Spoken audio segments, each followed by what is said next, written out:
నమస్కారం కృష్ణారావు గారు. నమస్కారం. ఐవీఆర్ టాక్స్కి పునఃస్వాగతం.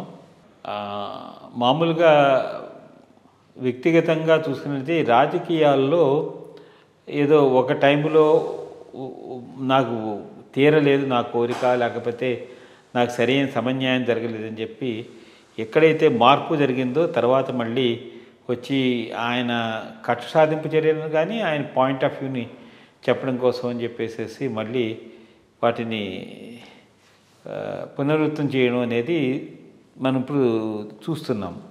ఇది ఒక ఇన్స్టెన్స్ ఏంటంటే ఈ మధ్య రఘురామకృష్ణరాజు గారు ఆయన్ని అప్పుడు మ్యాన్ చేశారని, కొట్టారని, తర్వాత చాలా ఇదైందని పెద్ద ఇదంతా చేసుకుని ఇప్పుడు ముగ్గురు ఆఫీసర్స్ మీద మళ్ళీ ఆయన పోలీస్ స్టేషన్ వెళ్ళి ఎఫ్ఐఆర్ ఫైల్ చేసి మరి A1, A2, A3 కింద సునీల్ కుమార్ గారిని, అలాగే పిఎస్ఆర్ ఆంజనేయులు గారిని, తర్వాత A3 కింద జగన్మోహన్ రెడ్డి గారిని రిజిస్టర్ చేయించుకొని వాళ్ళ మీద ఇప్పుడు కేసు పెట్టారు.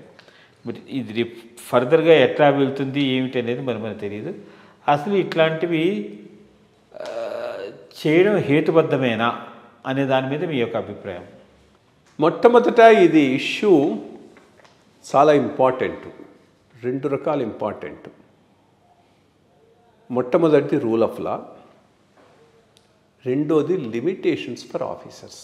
ఈ రెండు ఇతను ఇప్పుడు పెట్టిన కేసును నేనంతా ప్రత్యేకంగా పరిగణించను. ఎందుకంటే డెఫినెట్గా ఇంటెలిజెన్స్ డీజీపీ కానీ సిఐడి డీజీపీ కానీ వచ్చి ఎవరినైనా మ్యాన్ హ్యాండిల్ చేయాల్సిన పరిస్థితి ఎక్కడా ఉండదు.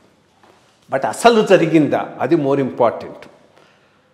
ముందైతే నేను నమ్మలేదు, చాలామంది చెప్తే నమ్మలేదు, జరుగుతుందని నమ్మలేదు. ఎందుకంటే ఆఫీసర్స్కు ఒక లిమిట్ దాటి ప్రవర్తిస్తారనేది నేను నమ్మను, భావించను. అందుకని నేను జస్ట్ నాట్ పాసిబుల్ అని చెప్పాను. ఒక ఇంపార్టెంట్ మ్యాను లేదు కృష్ణారావు గారు, మీకు తెలియదు, జరిగింది. ఆయన మీద కొంత ఫిజికల్ అటాక్ అయితే జరిగింది, వాస్తవం, దాంట్లో ఏమీ తప్పు లేదని చెప్పిన తర్వాత then I started where is it going, ఎక్కడికి పోతున్నది ఇది. తప్పకుండా సీఎం క్లియరెన్స్ లేకుండా ఇటువంటిది జరిగేటటువంటి అవకాశం లేదు. ఆఫీసర్లు కూడా ఇంత స్థాయికి పోకూడదు, నార్మల్ సిటిజన్కే పోకూడదు. అట్లాంటిది ఒక ఎంపీ విషయంలో ఇంత జరిగింది అని అంటే అది క్షమించరాని నేరం. దాంట్లో ఎటువంటి ఇది లేదు. సో అందుకోసమైనా దీని మీద పూర్తి విచారణ అయితే జరిగి ఎవరు రెస్పాన్సిబుల్ అనేది ఫిక్స్ చేయాల్సిన అవసరం ఉన్నది. ఆఫ్టర్ ఆల్ ఆఫీసర్గా దిస్ ఫార్ నో ఫర్దర్ అనేటటువంటి లిమిట్ పెట్టుకోకపోతే ఇది జంగిల్ రాజ్. లైసెన్స్డ్గా మేమేం చేస్తే చెల్లుతుంది అనుకుంటే అది సరైన విధానం కాదు.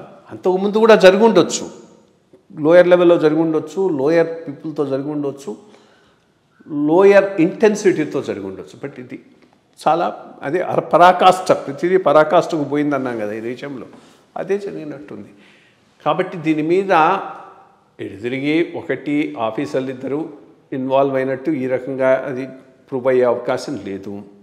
సీఎం హ్యాండ్ ఉందా లేదా అనేది ప్రూవ్ అయ్యే అవకాశం కూడా లేదు. బట్ సీఎం గారి కనుసన్నల్లో క్లియరెన్స్ లేకుండా మాత్రం ఇటువంటివి జరిగేటటువంటి అవకాశమే లేదు అసలు. మరి ఇది ఎవరు తీసుకున్న నిర్ణయం కూడా ఆ కనుసన్నల్లో జరిగినా చాలా తప్పు. దానికి కన్సర్న్ ఆఫీసర్స్ని రెస్పాన్సిబుల్ చేయాలి. ఇది జరుగుంటే మాత్రం చాలా డీటెయిల్డ్ ఇన్వెస్టిగేషన్ చేసి దీనికి ఎవరైతే రెస్పాన్సిబుల్ అవుతారో వాళ్ళ మీద రెస్పాన్సిబిలిటీ ఫిక్స్ చేయాల్సిన అవసరం అయితే ఉన్నది. సభ్య సమాజంలో రూల్ ఆఫ్ లా ఉన్న కంట్రీలో ఇటువంటి చర్యలు తావులేదు అసలు. Just no place for such things. I don't know, నేను చాలా వరకు నేను బిలీవ్ చేయడానికే ఒప్పుకోలేదు. జరుగుండదు, జరగటానికి అవకాశం లేదు అని ఎవరో పెద్ద ఆయన చాలా గట్టిగా చెప్పిన తర్వాత అవునా జరిగి ఉంటుందానని నేను సంశయించాల్సిన పరిస్థితి ఏర్పడింది. సో దీని మీద తప్పకుండా ఇన్వెస్టిగేషన్ జరగాలి.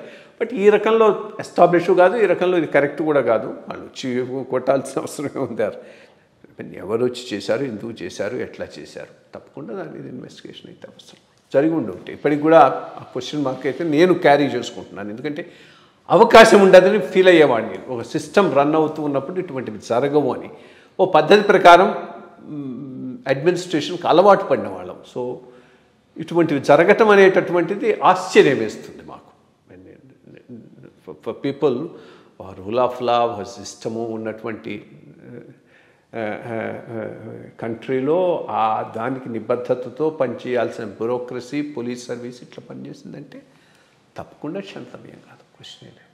కరెక్ట్. ఇలాంటి ఉదంతాలు చాలా మనం మొన్న ప్రవీణ్ ప్రకాష్ గారి గురించి కూడా మాట్లాడినప్పుడు కూడా మీరు చెప్పారు, వాళ్ళ పరిమితిని దాటి వాళ్ళు చేస్తే ఎవరు ఉపేక్షించకూడదు, అది సభ్య సమాజానికి కూడా మంచిది కాదు.